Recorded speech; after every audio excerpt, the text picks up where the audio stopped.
Hello दोस्तों, मेरा नाम विजय है एंड यार नए आईफोन्स लॉन्च होने के बाद मार्केट में एक नया कंफ्यूजन आ गया है कि पतली कमरिया वाला आईफोन एयर लिया जाए या फिर गबरू जवान आईफोन 17 प्रो लिया जाए। दोनों ही के प्राइसेस बहुत ज्यादा सिमिलर हैं, सिर्फ 10,000 का फर्क है इंडिया में एंड दुबई में भी सिर्फ 400 दिरहम का फर्क है। ऐसे में प्रैक्टिकल सिनेरियोस को देखते हुए, रियल लाइफ कंपैरिजन करते हुए बहुत डिटेल में आगे सारी चीजें आपके साथ में शेयर करी है, from design to display, performance to camera, battery life से लेके स्पीकर्स तक सारा ही कुछ कंपेयर करते हैं, जिसके लिए वीडियो में दोस्तों एकदम एंड तक बने रहिएगा। And having said that, let's get started.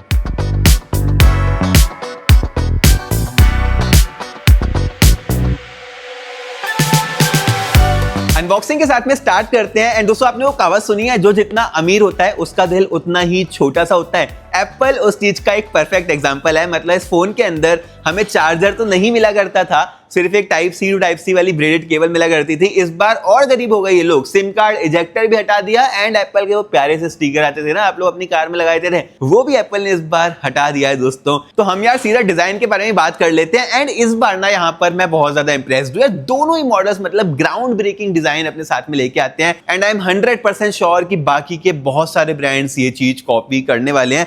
IPhone air की अगर बात करें ना, तो यहाँ पे इनक्रेडिबली थिन मैं इसको बोलना चाहूंगा। सिर्फ 5.6 मिलीमीटर का ये वाला फोन है एंड सिर्फ 165 ग्राम्स के वेट के साथ में आता है। एक 6.5 इंचेस के फॉर्म फैक्टर में ये वेट अचीव करना मतलब आज की डेट में एक बहुत तगड़ी वाली चीज है। आईफोन 17 प्रो से on the other hand compare करते हैं इसको, तो ये 8.8 मिलीमीटर स्लिम है, जो कि आईफोन 16 प्रो से भी ज्यादा मोटा कर दिया गया है। एप्पल ने सोचा कि यार एयर में हम लोग पतली कमरिया दे ही रहे हैं, तो प्रो को और मोटा बना दो, but at the same time और ज्यादा फंक्शनल बना दो, जो कि मुझे पसंद आया। मैं आपको आगे बताता हूं। 206 ग्राम्स का इसका वेट है दोस्तों, अगेन जो कि ज्यादा है compare to the last generation of iPhone. But दोनों ही फोन्स बहुत ज्यादा ड्यूरेबल हैं। मतलब सेरेमिक्स शील्ड 2 की कोटिंग फ्रंट साइड में यूज करके रखी हुई है, जो कि एप्पल बोलता है कि एप्पल का आज तक का सबसे ज्यादा स्ट्रॉन्गेस्ट ग्लास है, जो कि लास्ट जनरेशन के कंपैरिजन में 3 टाइम्स ज्यादा स्क्रैच रेजिस्टेंट है। पीछे की तरफ भी दोनों ही फोन्स में सेरेमिक शील्ड की कोटिंग करके रखी हुई है। ये फर्स्ट जनरेशन वाला सेरेमिक शील्ड है, तो आपने कुछ वीडियोस देखी होगी कि थोड़े से स्मजेस स्क्रैचेस आ रहे हैं, वो रियल है बट वो बहुत ही जल्दी वाइप हो जाते हैं। 17 प्रो में आप यहां पर देख सकते हो, ये छोटी सी ग्लास की शीट दी है सिर्फ, एंड बाकी पूरी डिजाइन एल्यूमिनियम की है। आईफोन एयर को और ज्यादा स्ट्रॉन्ग बनाने के लिए एप्पल ने इस बार टाइटेनियम फ्रेम यूज करा है एंड ये एक शाइनी टाइटेनियम वाला फ्रेम है। जितनी भी ड्यूरेबिलिटी टेस्ट हमने देखी है ना अभी तक इंटरनेट पे, सारे ही टेस्ट आईफोन एयर ने पास करे हैं, तो ड्यूरेबिलिटी का कोई भी कंसर्न नहीं है दोनों ही आईफोन के साथ में। अगर 17 प्रो की बात करें ना, तो ये वाली डिजाइन और ज्यादा प्रैक्टिकल एंड इंप्रेसिव है, जो कि अपने साथ में फंक्शन लेके आती है over form. Single piece aluminium की डिजाइन है दोस्तों, सिर्फ एक इतने से पार्ट में इन लोगों ने सेरेमिक शील्ड वाला ग्लास डाला है ताकि वायरलेस चार्जिंग सपोर्ट कर पाए ये वाला फोन। उसके अलावा दोस्तों नेटवर्क कनेक्टिविटी पे बहुत ज्यादा काम करके रखा हुआ है। आप मेरे वाले वर्जन में देख सकते हो, ये एक नेटवर्क वाला एंटीना देके रखा है। ये mmWave 5G के लिए होता है, जो कि पहले सिर्फ यूएसए वाले वर्जन में आया करता था, बट बिकॉज अब यूएई वाला वर्जन भी eSIM वाला हो गया है, तो इसमें भी हमें फास्ट mmWave 5G मिलता है कंपेयर टू sub-6 5G, जो कि हमें फिजिकल सिम कार्ड वाले वर्जन में मिलता है। ये वो कंट्रीज है जहां पर हमें mmWave वाला 5G मिलेगा। ये वो कंट्रीज है जो कि फिजिकल सिम कार्ड के सपोर्ट के साथ में आती है, जहां पर हमें sub-6 वाला 5G मिलता है। अगर हम फिजिकल ओवरव्यू की बात करें तो 17 प्रो के अंदर जो टाइप सी वाला पोर्ट है ना, वो भी बहुत ज्यादा फास्ट है। ये टाइप सी 3.2 वाला पोर्ट है कंपेयर टू टाइप सी 2.0, जो कि आईफोन एयर में मिलता है। उसके अलावा दोनों ही फोन्स में हमें IP68 वाली रेटिंग मिलती है एंड एप्पल के फोन 6 मीटर तक 30 मिनट्स तक हम सबमर्ज करके रख सकते हैं पानी में। कैमरा बटन दोनों में ही हमें मिल जाता है, जो कि मुझे बिल्कुल भी नहीं पसंद, आज तक मैंने यूज नहीं करा है। बट इस कैमरा बटन को अब हम विजुअल इंटेलिजेंस के लिए भी यूज कर सकते हैं, जो कि आप बोल सकते हो जेमिनी वेमिनी जो आजकल कर रहे हैं वही वाला काम करने वाला है, तो थोड़ा सा बोरिंग है। दोनों में ही हमें एप्पल का एक्शन बटन भी मिल जाता है। डिस्प्ले की अगर बात करें ना, तो बहुत ही प्यारी डिस्प्ले यूज करके रखी है एप्पल ने दोनों ही फोन्स के साथ में, जहां पर स्लाइड डिफरेंस निकल के आ रहा है साइज में। 6.3 इंचेस की डिस्प्ले है आईफोन 17 प्रो में, जबकि एयर में 6.5 इंचेस की डिस्प्ले है। दोनों ही सेम एप्पल की सुपर रेटिना XDR डिस्प्ले है, जो कि OLED डिस्प्लेज है। 3000 निट्स की पीक ब्राइटनेस के साथ में आती है, सनलाइट वगैरह में भी इजीली विजिबल हो जाती है। 120 हर्ट्ज का यहाँ पर एडेप्टिव रिफ्रेश रेट देके रखा हुआ है, मतलब 1 से लेके 120 हर्ट्ज तक ऑटोमेटिकली एडजस्ट होगा, जिसके चलते हमें दोस्तों ऑलवेज ऑन डिस्प्ले दोनों ही फोन्स के अंदर देखने के लिए मिल जाती है। दोनों ही एप्पल की नई एंटी रिफ्लेक्टिव कोटिंग के साथ में भी आती है। दोनों में ही हमें फुल एचडी प्लस का रेजोल्यूशन मिल जाता है 460 ppi on both the phones, जो कि बहुत ज्यादा डिटेल रिच बनाती है इन डिस्प्लेस को। HDR10 प्लस का सपोर्ट, डॉल्बी विजन का सपोर्ट, बेजल्स ऑलमोस्ट ना के बराबर। अब आप बोलोगे कि विजय भाई दोनों ही डिस्प्ले सेम फील करती होगी, तो मेरा आंसर है नहीं भाई। आईफोन एयर की जो डिस्प्ले है ना वो अनरियल फील करती है। मतलब मैं एक्साइटमेंट नहीं बता सकता अपनी, इतनी ज्यादा ब्यूटीफुल ये डिस्प्ले है। स्लाइटली कर्व है बिल्कुल कोने से। आईफोन 6 से अगर आपने चलाया तो बिल्कुल जितना थोड़ा सा वो स्लिम था, कर्व था, ये भी बिल्कुल स्लाइड सा कर्व लेके आती है। एंड बिकॉज ये बहुत एक स्लिम फोन है, डिस्प्ले ऐसा लगता है कि बाहर निकल के आ रही है इस वाले फोन से, जो कि एक अलग ही एक्सपीरियंस है। अभी तक दोस्तों आपको लग रहा होगा कि यार आईफोन एयर क्या मस्त फोन है ना, है ना, है ना, है ना। लेकिन अब भाई मैं कैमरा की बात करने वाला हूं। मेरे ना कुछ दोस्त हैं सर्कल में, वो बोलते हैं कि विजय भाई हमें ना 2 कैमरा वाला फोन अच्छा नहीं लगता, आईफोन लेंगे तो 3 कैमरे वाला लेंगे, भले अपने चड्डी बनियान बेचने पड़ जाए। ये वाला आईफोन एयर उन दोस्तों के लिए तो बिल्कुल नहीं बना, बिकॉज इसके अंदर सिर्फ एक कैमरा है। लेकिन ये एक कैमरा क्या अच्छा परफॉर्म कर रहा है compare to 3 camera on the iPhone 17 Pro, वो हमने बहुत डिटेल में कंपेयर करके रखा हुआ है। आईफोन एयर का जो सिंगल कैमरा है ना वो आईफोन 17 के मेन सेंसर से उठाया गया है, जो कि एक 48 मेगापिक्सल का f1.6 के अपर्चर के साथ में आने वाला सेंसर शिफ्ट इमेज स्टेबलाइजेशन के साथ में आने वाला सेंसर है। जबकि आईफोन 17 प्रो का जो रियर फेसिंग कैमरा है ना वो ज्यादा एडवांस है।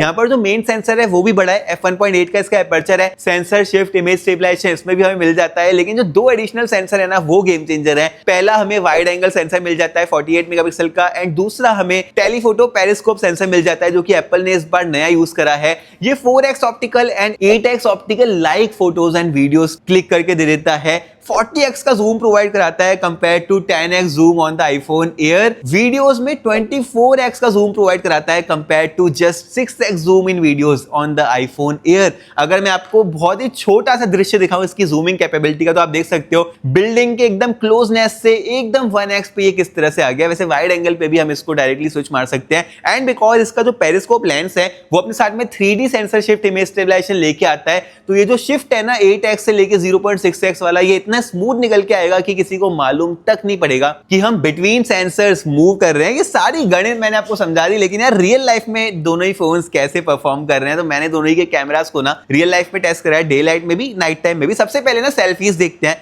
बिकॉज दोनों ही के अंदर इस बार नया 18 मेगापिक्सल वाला फ्रंट सेंसर मिलता है, जो कि एक स्क्वायर सेंसर है। एंड ये एक नई चीज अपने साथ में लेके आता है, मतलब लैंडस्केप फोटोज एंड वीडियोस लेने के लिए अब आपको फोन को रोटेट नहीं करना पड़ेगा, जो कि गेम चेंजर है भाई। एंड ये एक बहुत ही वाइड एंगल सेंसर भी है, इससे ज्यादा वाइड एंगल एंड इससे ज्यादा अच्छा फ्रंट फेसिंग सेंसर ऑनेस्टली मैंने आज तक किसी भी फोन में नहीं देखा। कैसी फोटोज एंड वीडियो निकाल के देता है आगे देखते हैं। ये देख सकते हो आप दोस्तों पोर्ट्रेट, जो कि ब्लर इफेक्ट वगैरह सारे कुछ काफी अच्छा निकाल के दे रही है। मेरी बस शक्ल से अच्छी नहीं लग रही यहाँ पे, उसको आप इग्नोर करना, बाकी फोटो काफी ज्यादा अच्छी निकाल के दी है।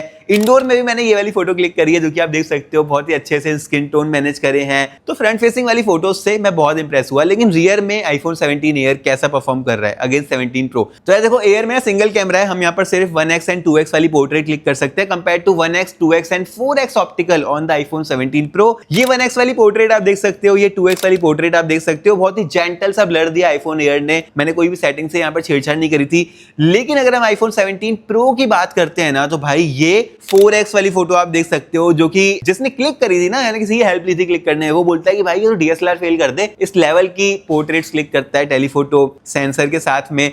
मैंने कुछ कार के शॉट्स लिए हैं, जो कि आप देख सकते हो, ये पोर्ट्रेट वाला कार का शॉट आप देख सकते हो, यहाँ पर ब्लर इफेक्ट किस तरह से निकल के आ रहा है वो आप कंपेयर कर सकते हो। एंड दोस्तों डे लाइट में ना मैंने कुछ वीडियोस भी रिकॉर्ड करी है। Of course wide angle and zoom difference रहेगा, बट उसके अलावा कैसे परफॉर्म कर रहे हैं आप आगे देख सकते हो। दोस्तों वीडियो दोनों ही फोन्स के फ्रंट फेसिंग कैमरा के साथ में रिकॉर्ड हो रही है। एग्जैक्टली सेम सेंसर है 18 मेगापिक्सल का दोनों ही फोन्स में, लेकिन फिर भी हम टेस्ट कर रहे हैं कि कहीं ना कहीं कुछ डिफरेंस निकल के तो ना आ जाए।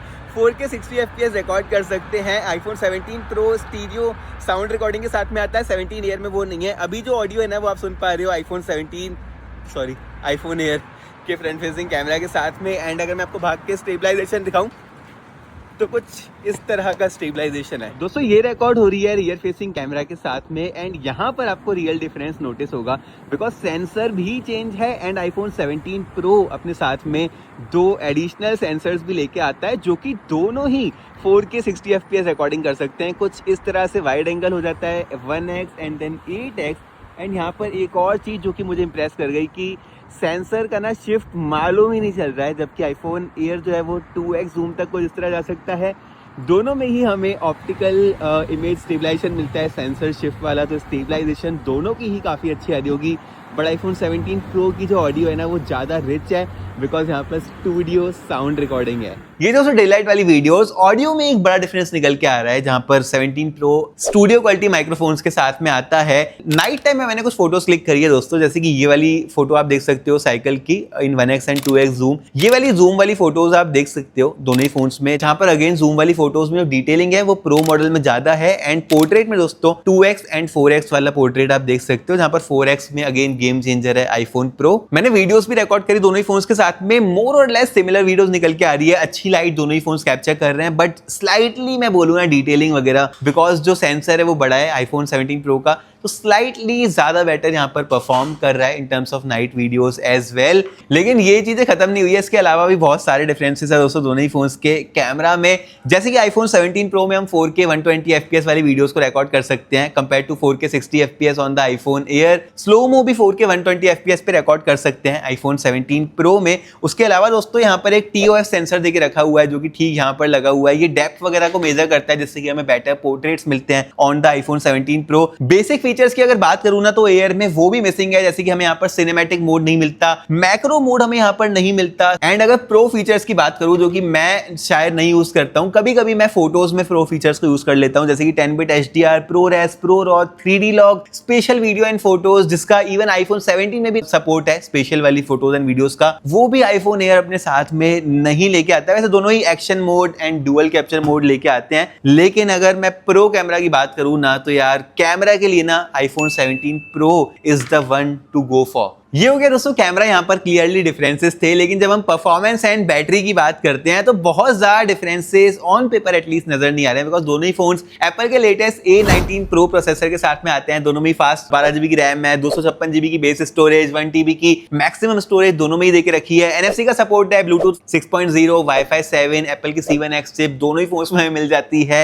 लेकिन आपके दुबई वाले भैया डिटेल में परफॉर्मेंस को भी टेस्ट कर चुके हैं, बिकॉज रियल लाइफ में बहुत सारे डिफरेंसेस निकल के आ जाते हैं। परफॉर्मेंस टेस्ट किया दोस्तों हमने डिटेल में, 30 मिनट्स का intensive performance test and 30 minutes की 4K वीडियो भी रिकॉर्ड करके देखी है, ताकि हमें बैटरी ड्रेन होने का अंदाजा लग जाए। यहाँ पर टेस्ट स्टार्ट करने से पहले दोस्तों जो फोन का दोनों ही का टेम्परेचर था ना, वो 25 to 26 डिग्री के आसपास था। दोनों में ही मैंने सेम ब्राइटनेस करके रखी, सेम सॉफ्टवेयर अपडेट करके रखा, रिसेंट टैब्स दोनों की ही जो है मैंने क्लियर कर दी। एंड टेस्ट में दोस्तों Geekbench 6 के स्कोर सबसे पहले निकल के आए, जहां पर प्रो मॉडल स्लाइटली थोड़ा सा बेटर था। लेकिन जब हमने Geekbench 6 में GPU वाले स्कोर्स देखे तो यहां पर बड़ा डिफरेंस निकल के आ रहा था, जहां पर 17 प्रो बेटर था, बिकॉज इसके अंदर हमें 6 कोर GPU मिलता है compare to 5 core GPU on the iPhone Air. इसके बाद हमने टेम्परेचर टेस्ट करा तो आईफोन 17 एयर 34 डिग्री पे था, जबकि 17 प्रो 30 डिग्री पे था यहाँ पर। फिर उसमें हमने Geekbench AI वाले स्कोर्स भी रन करे, एंड यहाँ पर भी बिल्कुल स्लाइड सा डिफरेंस निकल के आया दोनों ही के परफॉर्मेंस में। Antutu का टेस्ट रन किया दोस्तों, एंड इसी बीच जो प्रो का टेम्परेचर है ना वो तो बहुत ही कंट्रोल में था, 36 डिग्री था, लेकिन जो एयर का टेम्परेचर है वो भाई 46 डिग्री तक टच कर गया था। एंड यहाँ पर ना इसका जो ये कैमरा प्लेटो है ना, सारी चीजें एप्पल ने यहाँ पर डाल के रखी हुई है, एंड ये पार्ट पूरा बैटरी के लिए रखा हुआ है। तो जो हीट प्रोड्यूस हो रही थी ना वो यहाँ से हो रही थी, एंड ये हाईएस्ट टेम्परेचर है जो कि मैंने आज तक किसी भी एप्पल की डिवाइस में टेस्ट करे हैं, मतलब ट्रेमेंडस हीट यहाँ पे आप बोल सकते हो। एंड Antutu में भी दोस्तों बहुत ही बड़ा डिफरेंस तो नहीं आया, लेकिन 15% बेटर परफॉर्मेंस करी हमारे प्रो ने। फिर मैंने 3D ड्राइव का वाइल्ड लाइफ एक्सट्रीम टेस्ट करा, जहां पर 31 FPS निकल के आए ऑन द प्रो, जबकि एयर में 20 FPS निकल के आए। एंड ओवरऑल स्कोर्स भी हमारे प्रो में बेटर निकल के आए, बिकॉज इसकी थर्मल मैनेजमेंट भी काफी ज्यादा अच्छी निकल के आ रही है। हमने नेटवर्क स्पीड टेस्ट करा, एंड यहाँ पर मैं सरप्राइज हुआ, मे बी मेरा वाईफाई इतना ज़्यादा फास्ट नहीं हो, mmWave कैपेबिलिटी नहीं हो, बिकॉज डाउनलोड स्पीड जो है ना वो एयर में बेटर निकल के आई, जबकि प्रो में अपलोड स्पीड स्लाइटली बेटर निकल के आई, अपलोड स्पीड थोड़ी सी बेटर निकल के आई। मैंने बैटरी चेक करी 30 मिनट्स के परफॉर्मेंस टेस्ट के बाद, तो यहाँ पर एयर ने मुझे सरप्राइज कर दिया भाई, 91% तक बचा हुआ था compare to 93% on the Pro. फिर दोस्तों हमने 4K वीडियो रिकॉर्डिंग करी दोनों ही फोन्स के साथ में, एंड 30 मिनट्स की 4K रिकॉर्डिंग के बाद जो बैटरी हो गई ना वो 85% हो गई प्रो में, जबकि एयर अभी तक 78% था। ये भी इंप्रेसिव है यहाँ तक दोस्तों। डिटेल में आगे बैटरी वाले पार्ट में मैं आपको बताने वाला हूँ। PUBG मैंने खेल के देखा दोनों ही फोन्स में। सबसे पहले तो सेटिंग्स में डिफरेंस मिला, जो हमारा प्रो है वो smooth plus ultra extreme support करता है, मतलब 120 FPS, जबकि जो एयर है वो स्मूथ प्लस एक्सट्रीम सपोर्ट करता है, मतलब 60 FPS।